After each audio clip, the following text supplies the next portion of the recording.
Hey guys, YouTuber 100 here. Alright, and now here I am with another retro wrestling review. I figured before April actually does come to an end, I wanted to actually take a look at a retro Backlash pay per view. And so I decided to review Backlash 2000. So, yeah, this really is a phenomenal show, really. Yeah, I did try to review this pay per view a few years ago, but yeah, the recording just turned out like really, really bad and stuff. So yeah, it just like didn't work out. So yeah, I didn't actually upload it. But yeah, this really was like this really is like one of the greatest pay per views in WWF WWE history. I mean, yeah, just yeah, this show is just absolutely outstanding. Yeah, I mean, yeah, considering coming off of WrestleMania just 4 weeks before this show, yeah, WrestleMania really not being very good. This like totally blew WrestleMania that year, totally out of the water. I mean, yeah, this is really what WrestleMania should have been. Like if you like take out like all those random tag matches that are there were at WrestleMania that year. I mean, aside from the Triangle Ladder match, I keep that in. But if you added like just about like all of this card to WrestleMania that year. Can you imagine like how great WrestleMania could have been that year? You know what I mean? Yeah, with like just how great this show is and keep the Triangle Ladder match at WrestleMania. Just oh man, this it really could have been like one of the greatest WrestleManias of all time. And aside, but instead, like it turned out being like one of the weaker WrestleManias, like one of the worst WrestleManias that were like top 10. But yeah, regardless, yeah, for what the WWF did here for Backlash, this is just a outstanding, freaking amazing show.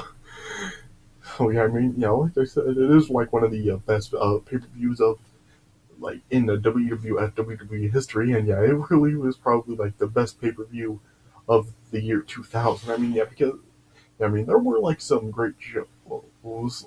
Yeah, like the WWF did have like some great pay per views in 2000. There was of course there was this. They had Royal Rumble. There was SummerSlam was really great. I mean, I reviewed like all those shows, and there was also No Mercy, which was pretty good. I've also like reviewed that, and yeah, there was also like a Judgment Day. So yeah, they did like have a pretty good streak of pay per views in 2000, despite the fact that there were some bad ones in 2000, like WrestleMania and Armageddon, and yeah, King of the Ring was kind of up and down that year. So, yeah, so yeah, but yeah, they did like definitely do did have a hot streak of great pay per views in 2000, but this one is probably the best one. It really is just a phenomenal show. I mean, you had three great matches on the show, and even like the rest of the card did like flow pretty well overall. Even though like there was like one match that really wasn't very good, but everything else was like pretty good at least. So yeah, I just this is just an outstanding show, and it is just yeah. If you haven't seen the show, check it out because it is just such uh, it is just an awesome show, and yeah, it will not disappoint you at all. All right, so yeah, all right, and this show actually did take place 19 years ago to this day.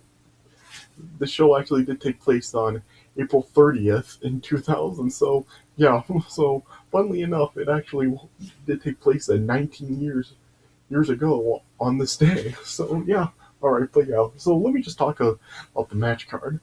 So now the show kicked off with the tag team titles on the line. It was Edge and Christian defending against DX, so Road Dogg and X-Pac, and this was a pretty good match, I guess. I mean, yeah, it wasn't like anything truly outstanding, but yeah, it was entertaining to watch.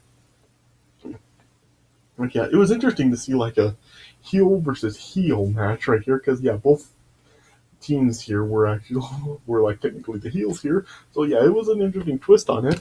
Yeah, but yeah, the crowd was really just really hot for this match. And yeah, and yeah, it was a pretty yeah, and yeah, it was a solid back and forth action between both teams. Yeah, I mean, yeah, I did like at one point like Edge had X-Pac like on the turnbuckle, like gonna go for like a superplex or something, but then as like the referee was distracted, Road Dogg actually attacked Christian and just like drove a Christian's throat into the ropes. Yeah, yeah, there were like quite a few like near falls in this match. Yeah, at one point like Christian actually hit a double of reverse DDT on both the Road Dogg and X-Pac. At one point like Road Dogg was able to counter it unprettier and just push Christian right into one of X-Pac's kicks, but then right after that, Edge like speared Road Dogg. Yeah, and then one point like I think it was Road Dogg accidentally like nailed Tori as she was on the ring apron. Yeah, yeah, and yeah, a good finish. And I did like the finish for the match where the referee was like on the outside of the ring with um Road Dogg and Christian and Tori, and then after X-Pac performed an X Factor on Edge, like of course the referee was outside the ring, not counting the pin, and then Christian actually nailed X-Pac with the ring bell, and then that allowed Edge to get the pin. So yeah, Edge and Christian won and retained the titles, and then yeah, afterwards like X-Pac was actually a pretty bloody wreck from the shot with the ring bell. Like he was bleeding pretty badly. So yeah, but it was a pretty good opener. Yeah, I did enjoy it. I would give it probably like a 3 1/4. And then next up, we get like one of the most underrated pay-per-view matches in history. Next up was the light heavyweight championship on the line. It was Dean Malenko defending against Scotty 2 Hotty.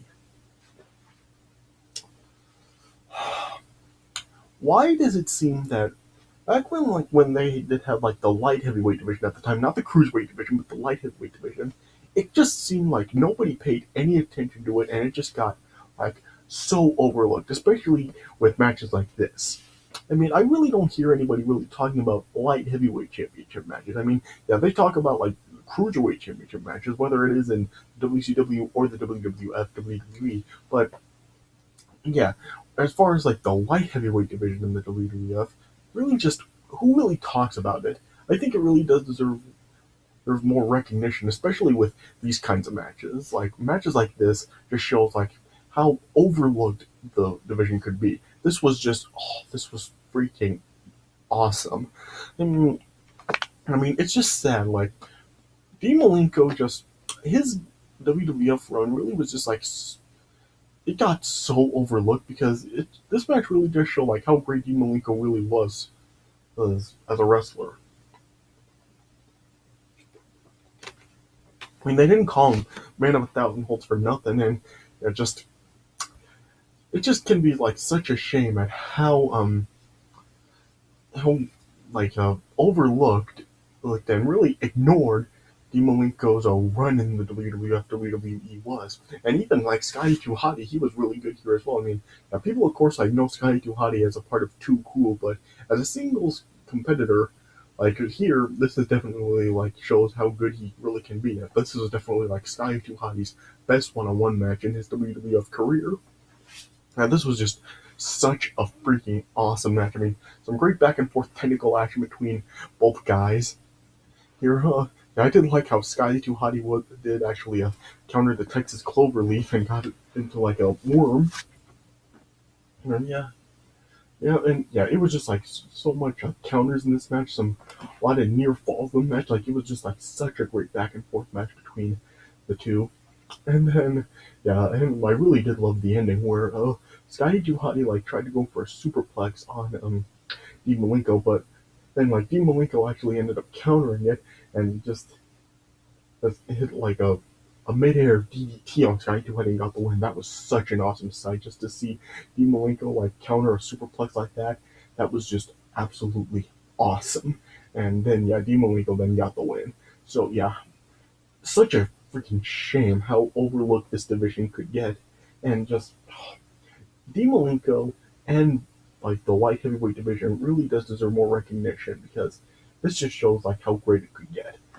But yeah, this was just such an awesome match, and like I said, one of the most underrated pay-per-view matches in pay-per-view history, I think. So yeah, I give this a solid 4 stars. This match was just outstanding. Like, watch this if you haven't seen it. Like, you gotta see this match, and it just shows like how great Dean Malenko and Scotty 2 Hotty could be. Such a freaking awesome match right here. And then next up, then we had the APA versus the Big Boss Man and Bull Buchanan. Yeah, this was the bad match on the show. I mean, yeah, this just really wasn't good. I mean, I really don't remember anything from it really, so there's not really anything to talk about with the match. I mean, yeah, this is just kind of felt like something that you would actually have seen at WrestleMania the previous month. So yeah, this just yeah, there's nothing to talk about with this really. It wasn't a good match.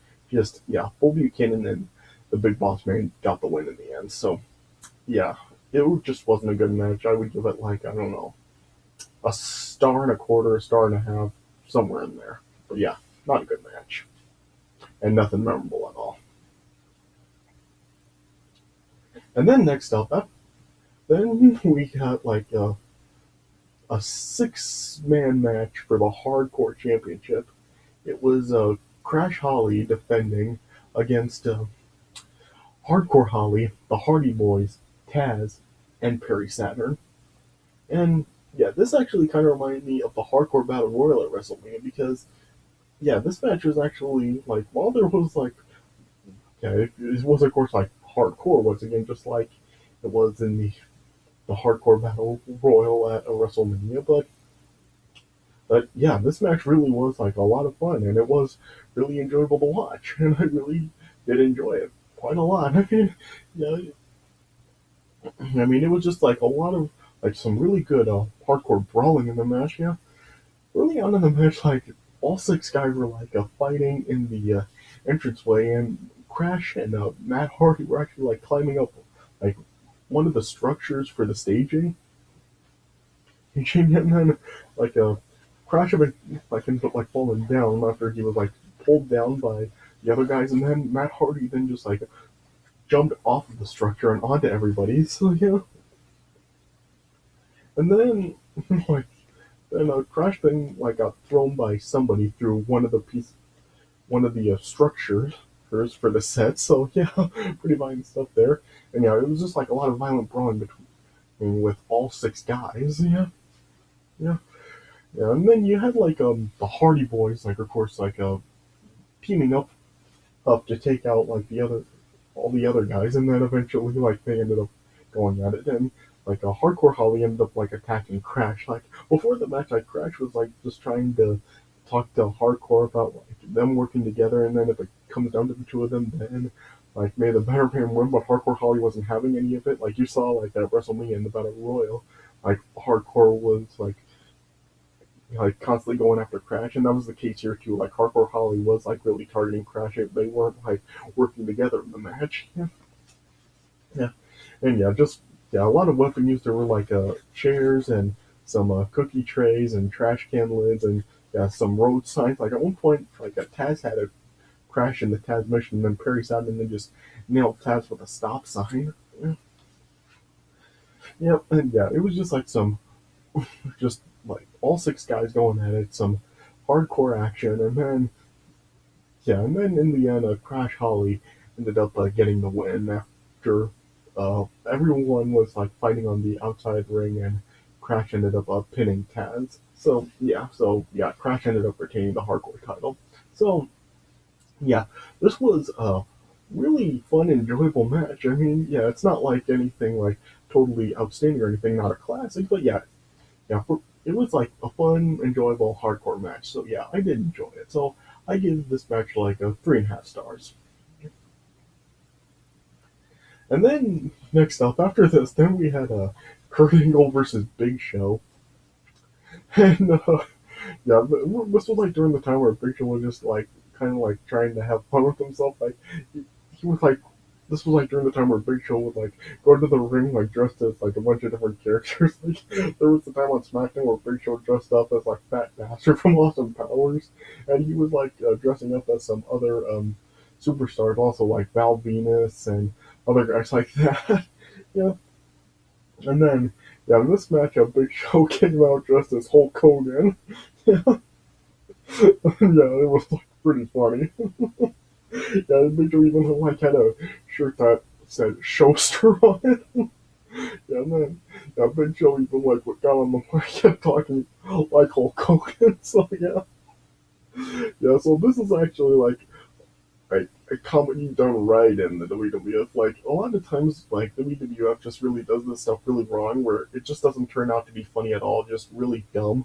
But yeah, here they actually did it right and actually did make it funny. So yeah, but yeah, there wasn't really like anything.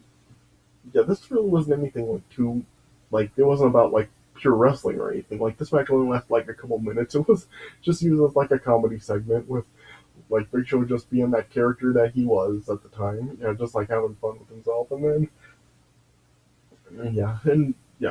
so the match only lasted like 2 or 3 minutes. Yeah, it was like Kurt Angle like going after Big Show and attacking him, and then eventually Big Show battled back, and then Big Show then like at one point like a Big Show actually like hit Kurt Angle with a leg drop, and then Big Show then finished it off by giving Kurt Angle a choke slam and get the win. So I'm not going to be rating this because it's just like more of a comedy segment. But yeah, it was good comedy. Like it was actually funny with Big Show, like going after this Hulk Hogan and stuff. So yeah, this really was just more like of a comedy segment. So yeah, I'm not going to be rating this, but yeah, it was funny. Yeah. And then next up, then we had the Dudley Boys versus Test and Albert, and yeah, this was all right, I guess. I mean, it wasn't anything like really outstanding or anything.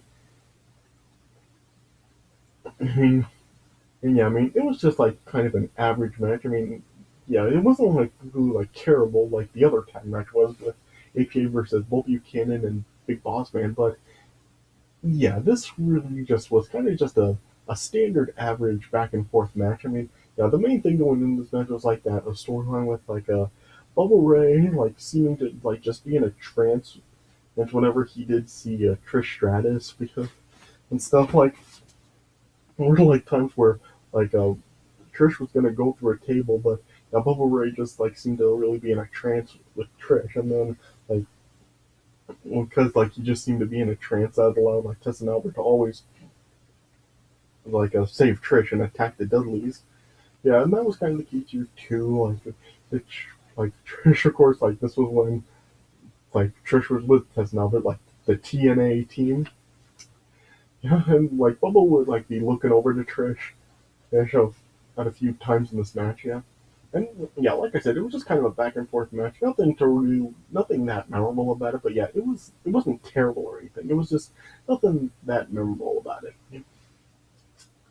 And then Tess and Albert got the win after like Bubba Ray like ended up getting distracted when Trish got on the apron and seemed to be in the trance again. That allowed like Tess to hit a big boot on Bubba Ray Dudley and pin him. So yeah, Tess and Albert got the win. But then afterwards then the Dudley Boys then laid out Tess and Albert, and then they then got a hold of Trish, and then Trish tried to get out of it by kissing Bubba, but it didn't work. And then finally the Dudley Boys then succeeded, and then they finally did powerbomb Trish through a table.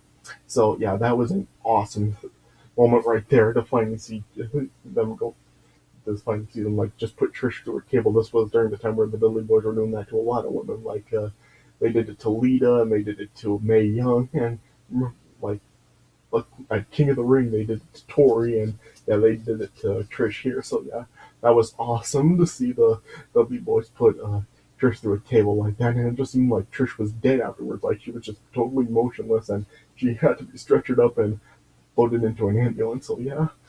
So it just showed like how violent they could get then. So but it was just kind of an average match. I mean, the post match segment with Trish going through a table was awesome, but the match itself just kind of like average stuff. So I would give it like a 2.5 stars somewhere in there. So and then next up after this, then we had the European title on the line. It was Eddie Guerrero defending against Essa Rios. So this was another one that it was kind of a short match. It was only like 8 minutes, but for the 8 minutes that it lasted, I guess it was good. I mean, it was kind of just a back and forth between Eddie Guerrero and Essa Rios. But at one point, like Eddie Guerrero like ended up being hurled over Essa Rios after like Essa Rios like kicked Eddie Guerrero over him. And I guess like Eddie Guerrero like was supposed to like hit the ropes or go through them or something, but I guess like he didn't get the proper amount of momentum or elevation, and he ended up like just crashing into the ropes. Yeah, yeah. But then, yeah, at one point like you had Lito who was like in Essa Rio's corner, trying to get involved. Like as Eddie and Essa were uh, fighting on the outside of the ring, Lita got up onto the ring. Well, she got up on the turnbuckle and tried to dive on Eddie Guerrero, but China, who was in Eddie Guerrero's corner, like just pushed Lita off. Yeah, yeah. And then at one point, like Essa Rios was like on top of the turnbuckle trying to jump down on Eddie Guerrero, but China like grabbed Essa Rios' leg and made him lose his balance, and then yeah, Eddie Guerrero then hit a superplex on Essa Rios. Yeah, yeah. And I did like the ending where like Eddie Guerrero like did like an airplane spinning neck breaker on Essa Rios and then pinned him. So yeah, that was interesting. Like that's not really a move that you see really often, especially like as airplane spins go. Like usually like you have them over their head like in an F5 position or something. And then you spin them around. But here like Eddie Guerrero like had Essa Rios like his body like total like in a backbreaker position and like spun him around. So yeah, that was interesting to see. Yeah, and Eddie Guerrero then got the win after that. So yeah, it was a good match, just kind of short. So I would probably give this probably like 3 stars. And then next up, you had the match of the night, the Intercontinental title on the line, Chris Benoit defending against Chris Jericho. So yeah, what do you want me to say about this? I mean, I've already talked about like Chris Benoit versus Chris Jericho match before, like their match at Royal Rumble 2001 and SummerSlam 2000 and stuff. So yeah, I've already really talked about their matches before. So this match really shouldn't be any different. They do have great matches with each other. They really do work well together. They have great technical wrestling ability against each other. I mean, yeah, this was just an awesome match.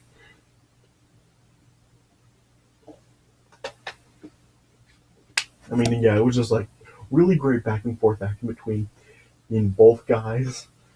Right, and yeah, there were some great counters in the match. Yeah, one part I really liked in the match was when they were like battling on the outside of the ring, and Chris Benoit tried to Irish whip Chris Jericho into the steel steps, but Chris Jericho actually like jumped over the steps, but then Chris Benoit came and then just kicked the steps right into Chris Jericho. So yeah, I did like that about it. Yeah, yeah. And yeah, just some really great back and forth action between them. I mean, yeah, like I just said, they work well together. I mean, this was just a great match to see. Yeah, some great back and forth stuff between them. And then like one point, Chris Jericho ended up countering the crossface into the walls of Jericho. Yeah, and yeah, there were like a lot of near falls in the match. Yeah, yeah. And at one point, like the referee ended up getting knocked out, and then Chris Benoit then nailed Chris Jericho with the Intercontinental title belt. Oh, but yeah, that didn't finish Chris Jericho off. Yeah, yeah.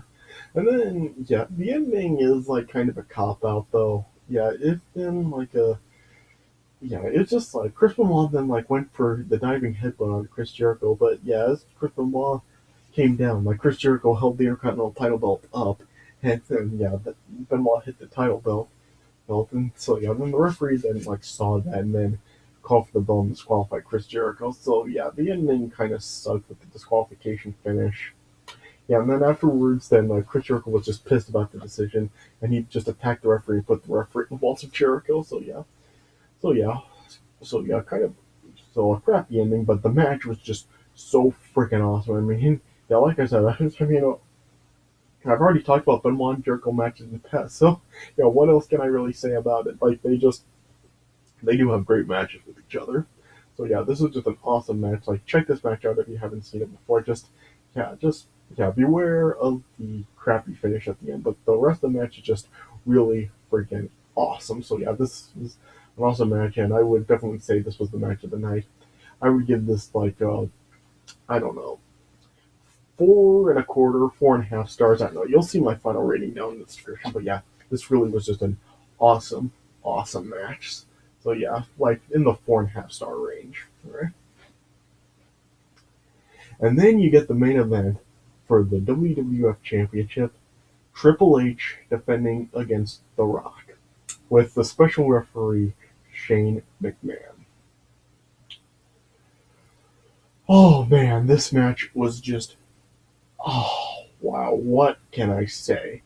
This is just a freaking awesome, awesome match. I mean, this was just like such a huge main event. I mean, you have, of course, like the Triple H Rock feud was just like so great, and this is just one of the, yeah, it's like a good match, but just with so much great booking in it, like it really does make the match great.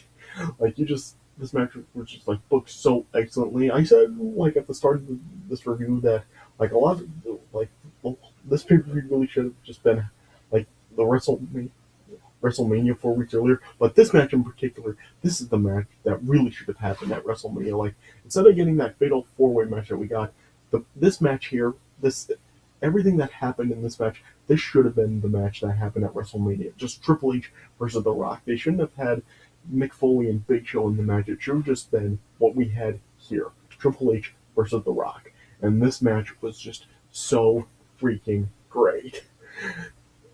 I mean, yeah, this match just shows like how booking should really be done when you're gonna have like tons of interference and other people getting involved in the match. Like this is how you do it right. Like you don't like do it like the way it was done like in Night of Champions 2011 with the match with Triple H and CM Punk with all those run-ins and all that overbooking and it just ruined the match. Yeah, this is how you do it properly. Yeah, this match was just so freaking great. Like you did have, like I said, you did have a Shane McMahon as the special referee in the match, as well as a Vince and Stephanie in Triple H's corner. So yeah, the McMahons and Triple H. Yeah, this was like still during that a whole McMahon Helmsley faction. Yeah, you were just like had all of them like stacking the deck against The Rock with like Vince and Stephanie, of course, in Triple H's corner, and Shane as the referee. So yeah, they were really like trying to really get the match to favor Triple H as much as they could. And yeah, this was just like such an awesome match. Like, of course, like you did have Triple Shane really like not calling it down the middle, really trying to help Triple H win the match, and then yeah, like there were times where like Vince would actually get involved in the match, like as The Rock was on the outside of the ring, Vince would attack The Rock, like yeah, and then at one point like well, as The Rock just kept surviving, and like Triple H's attempts to pin him, like throughout the match, like Shane started to count faster whenever Triple H tried to go for a pin, but yeah, The Rock still ended up kicking out. Yeah. And then at one point when The Rock actually he did battle back, and it looked like he could have actually had the match won, then Shane just didn't count for The Rock, and then yeah, then The Rock then just struck Shane and took Shane out, and then at one point as The Rock and Triple H were battling on the outside of the ring, and like Triple H was going to like pedigree The Rock on the Spanish announce table, but then The Rock then ended up countering it and then set Triple H up for the Rock bottom. But then Shane got up on the table and then was like just trying to stop The Rock, but then The Rock grabbed Shane, and then The Rock then just rock bottom both Triple H and Shane simultaneously through the table. So yeah, that was an awesome spot. And you just saw like the shock on both Vince and Stephanie's face after The Rock did it. So, yeah.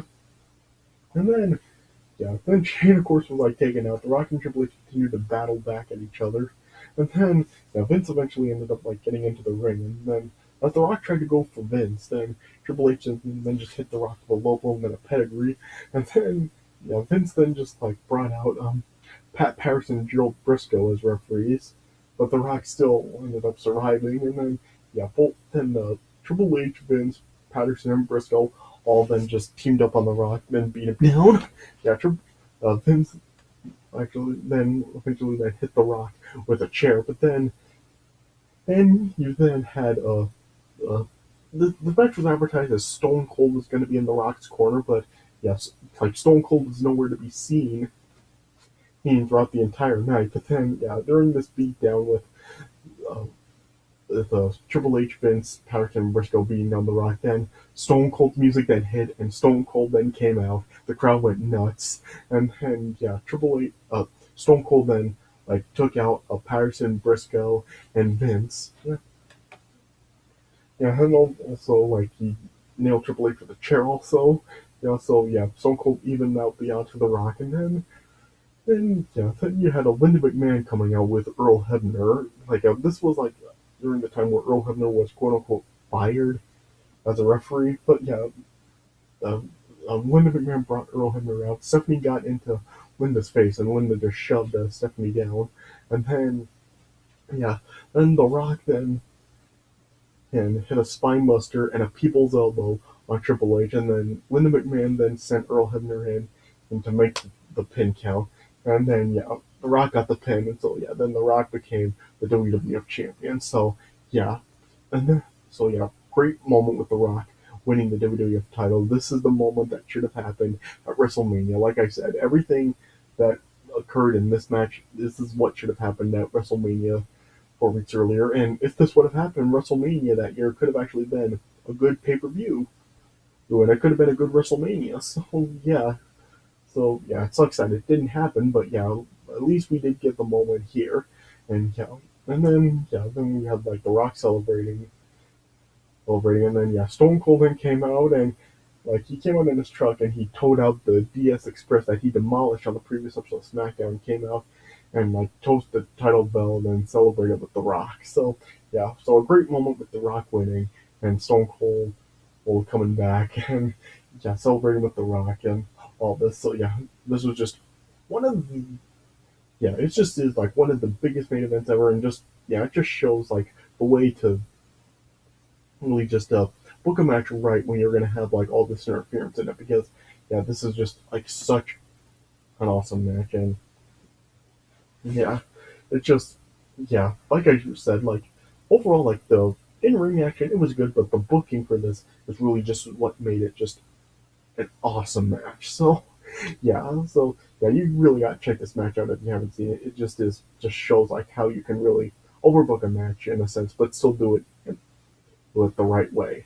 So yeah, just a really really great match. I mean, yeah, I don't know if I can go so far to really say this is the greatest match between The Rock and Triple H because they have had some great matches against each other. But yeah, still an awesome match. I probably one of the greatest, probably like in the top three maybe. Yeah, I've heard some people say this is their favorite Rock Triple H match, and I can see why. It is just like such an awesome match. So check it out if you haven't seen it. So yeah, I would give this match like a 4.25. Just a awesome match. So yeah. So overall, this show I would give it probably a 9.5 out of 10. I mean, it really is just an outstanding show. I mean, you had three great matches on here with the light heavyweight title match, the Intercontinental title match, and the main event. Like all three, just like such awesome matches. And yeah, the rest of the cards still did overall like flow pretty well. I mean, yeah, just that APA a Boss Man Buchanan match is really the only bad match on here. Everything else is at least enjoyable. Well, yeah, like I said, that Dudley Seth and Albert match isn't really that memorable, but the post match segment with Trish going through a table is just awesome. And yeah, you just have just some yeah, this just shows like how awesome the WWF really was at the time and just shows like how much yeah, just shows like why they were really doing so much better than WCW at the time. So yeah, like I said, this is a must-see show. If you haven't seen it before, check it out. It is just absolutely worth the watch. It really is one of the greatest pay-per-views in WWF WWE history. So yeah, check it out if you haven't seen it. All right, so yeah, this does it for my review of Backlash 2000. So I hope you guys enjoyed this review. And so yeah, and now as we are approaching May, as I told you, well, yeah, as you guys may know if you've been subscribed to me for a few years, you know that every year for May I do something special for the entire month, and I do have something planned this year for the month of May. But yeah, I'm gonna announce what my plans are this year for the month of May. I'm gonna announce that tomorrow for what I do have planned this year for the month of May. So yeah, stay tuned for that video coming tomorrow for me to tell you like what I'm gonna be doing this year for the month of May. So that's coming tomorrow. But I hope you guys enjoyed this review. So yeah, so thanks for watching, and I'll see you guys later.